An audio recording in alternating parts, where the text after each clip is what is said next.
Welcome to Reread. We're on Walter Jon Williams' novel Destiny's Way.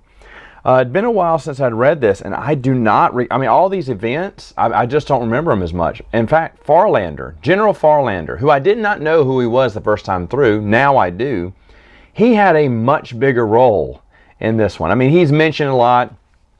He's a recurring character in the novel, and that must have been so neat for fans of the game X-Wing to go, oh my gosh, that's my man there.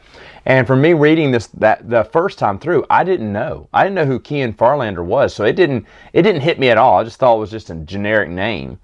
And shame on me, because now at first, and actually rereading it, I was like, oh, I thought his name was only mentioned once, because it was in one of the previous books. But he actually gets to interact with Jaina a lot, and he and Jaina are going on missions together, and it's surprisingly really good. And I can only imagine what fans of the video game thought about that. Now, Vergere is back with Jacen, and she is giving her entire life story about what happened with her during the Old Republic.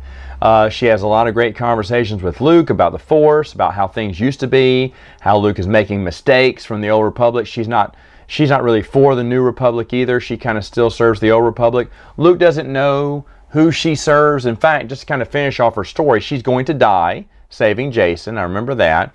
But she says she saved him because she feels that he made a choice with his heart. And it was, if he would have gone on his own, he would have died. So she had to die to save him so he could fulfill his destiny. Now, what does that mean? It meant something different, I believe, when Matthew Stover was writing it, and they changed it to mean something else for the next series of novels. And I'm not so sure that they weren't far off from the truth. So the whole thing, is Vergere good? Was she bad? They really do a great job of balancing and not tipping their hat either way. Now later on we're going to be told that she's a Sith, which is what Matthew Stover is like, no, I don't think, he never envisioned her to be a Sith. For me right now, I'm going to hold my reservations on it and read Legacy of the Force first and kind of see what makes sense. Or the theory is that, I can't remember who said Vergere was a Sith, was a liar, which could also be a fact too. But that she says, you have a greater destiny. Well, what's his destiny? Darth Caedus, right? So for right now, for me, it kind of makes sense. But anyway, Vergere's story arc, they do a Force Ghost here. I said in the last book, I don't remember them doing Force Ghost. She is a Force Ghost in here. Jacen does talk to her after she's dead. It is a cool scene because Jacen's talking to her and goes, oh, you're dead, aren't you? Yeah, I just realized you're dead.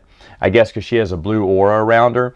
And if that's the case, well, not that Sith can't be ghost either, and it didn't say what color the aura was either. Supreme Commander or Lord or whatever his name is, Shimra, has finally made it into the galaxy. He is beastly. He's got rainbow colored eyes that are on fire. I guess they kind of glitter all rainbow colors. And I always thought, wow, this guy is awesome.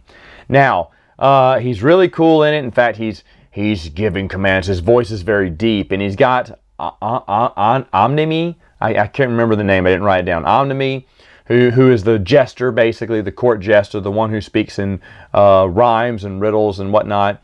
And again, I'm fast forwarding to the end of the book, but at the end, I think Walter Jon Williams knew the whole twist. I'm not going to get to the twist till I read the last book, but there's a twist at the end that you don't see coming, and I almost think Walter Jon Williams gave a little bit of a wink. So if you read this a second time, at the very end, Omnimi is the one talking and asking Shimmer, you're not going to say anything? And Shimmer's just not saying anything, just staring. And not mean, or just kind of, it's like Shimmer's off in another place. And I was like, oh my gosh. Is Walter Jon Williams giving us our first glimpse? It's just a little Easter egg of what, if you've read it before, you know the ending.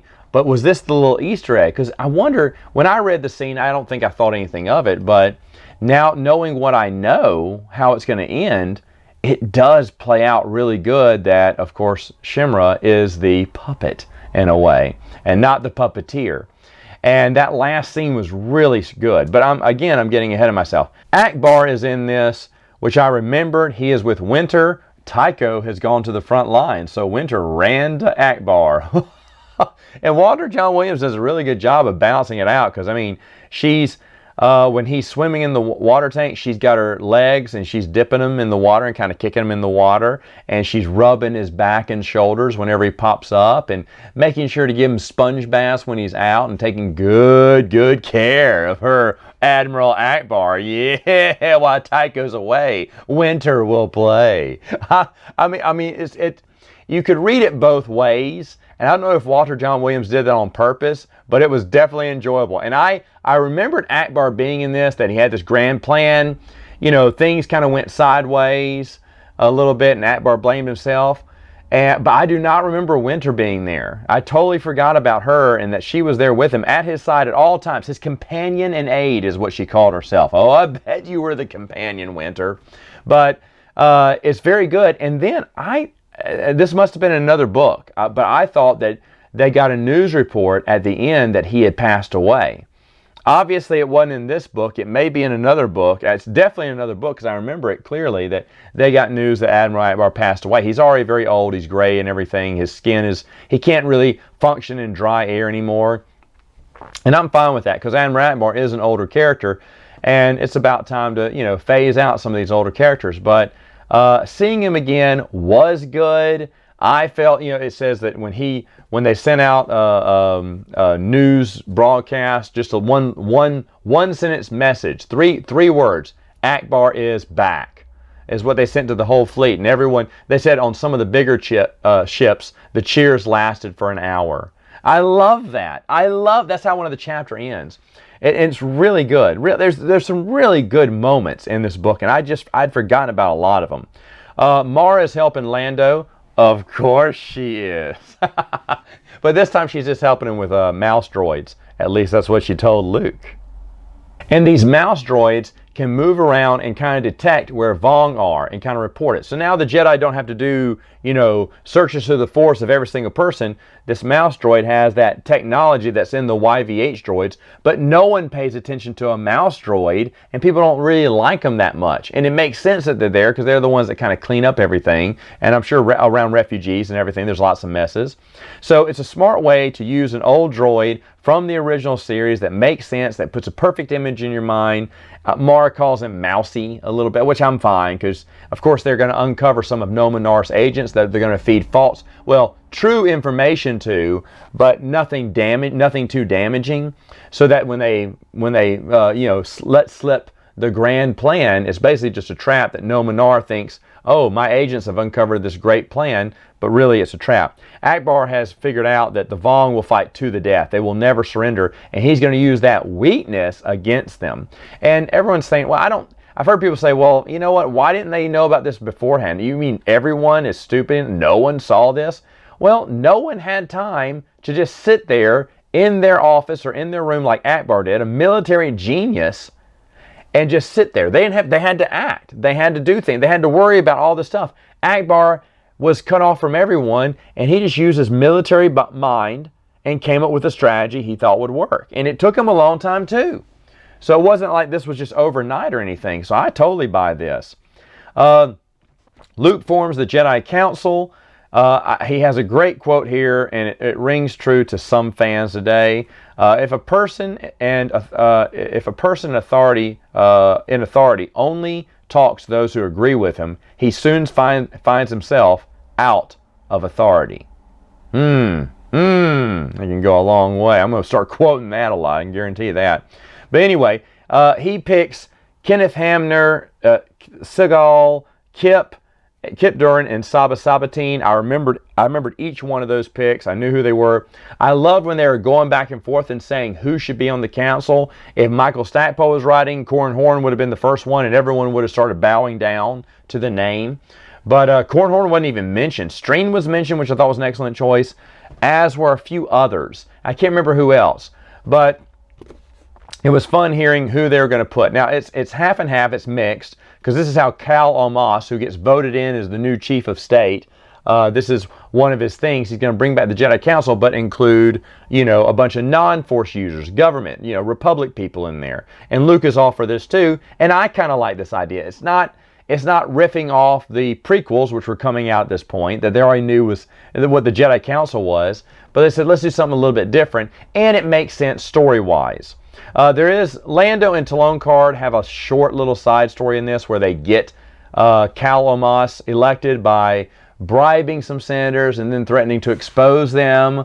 Not for the bribes they took, but for other things that they found out about them, which is fine. I'm okay with that. That was kind of fun. It was fun hearing how the votes were coming in and how, you know, people were dropping out and throwing their support from one to the next. And the politics version was the storyline, I should say. That was this book is like 450 pages or 460 something pages. It's really big, and but it's good. It's packed full of stuff. John Walter Williams writes a lot of dogfights, obviously, because there's a lot of dogfights. There's probably more dogfights than a regular Stackpole X-Wing Rogue Squadron book. There is a lot of chapters just on Jaina and her squad just duking it out with Vong in space. It was fine. There's nothing wrong with that. But man, I mean, he packed this book full of pages, and they were all good stuff.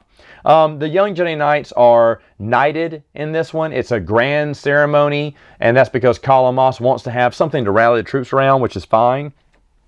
And I thought, just like everyone else, wait a minute, they contradicted something, because in Young Jedi Knights, isn't that the last scene? Luke declares them all knights. I thought it was.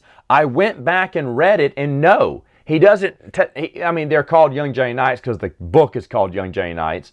But he doesn't actually say you are now rise Jedi Knights or whatever. They just do a celebration because once again, these, 4 or 5 knights, whoever the 4 friends or whatever, have come together and saved the galaxy again. And it's one of those New Hope ceremonies where everyone's getting a medal. It's not an official knighting.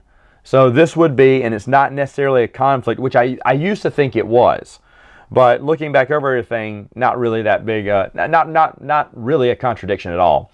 Alpha Red is mentioned. It's the genocidal biological weapon that can destroy all Vong that Vergere goes in. When she finds out about it by eavesdropping on Luke and Mara, she makes the whatever the bioweapon non-toxic with her tears, ruins it. It's going to take 3 to 4 months to create a new batch.